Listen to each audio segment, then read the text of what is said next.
madzimai navarume vekare vakati musha unovakwa nevabereki,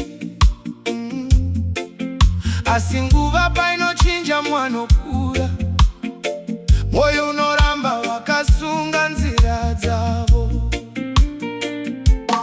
Mai vachiri kuda kutonga imba, baba vachida kurayira zuva nezuva, asi mwana ava nemhuri yake, rudo rwotanga kufa zvishoma nezvishoma. Kusunga mwana nemaoko erudo hazvireve kumusunga neketani. Shiri nokura yobhururuka, denga ndorayo zvakare. Rega mwana aende avake yake nzira, usaputse muchato nemashoko ekare. Rudo harutongi, runodzidzisa kurega. Muti mukuru unoramba wakamira, asi mapazi anoenda kwawo.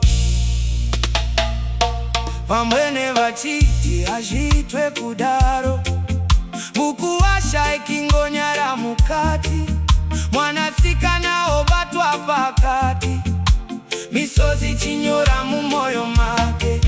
Tsika dzakanaka ngadzirambe dziripo, asi dzisava moto unopisa vana, nokuti imba inovakwa nerunyararo, kwete kutya kana kunyengedzwa.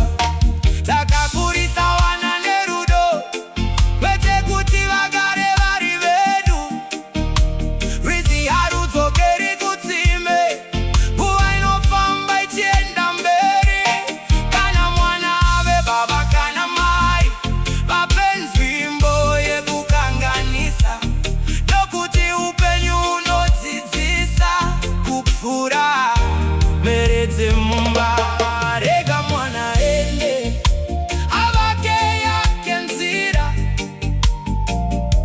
usaputse muchato nemashoko ekare.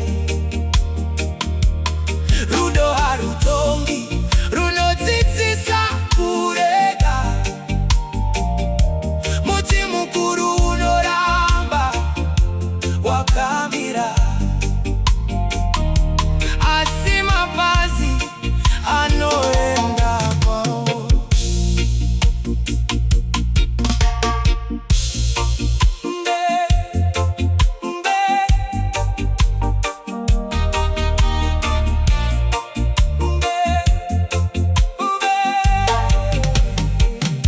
Mubereki chaiye anosunungura,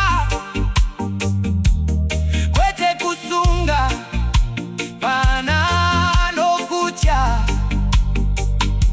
Kana rudo rwakadzama mumoyo, runobvumira mwana kubu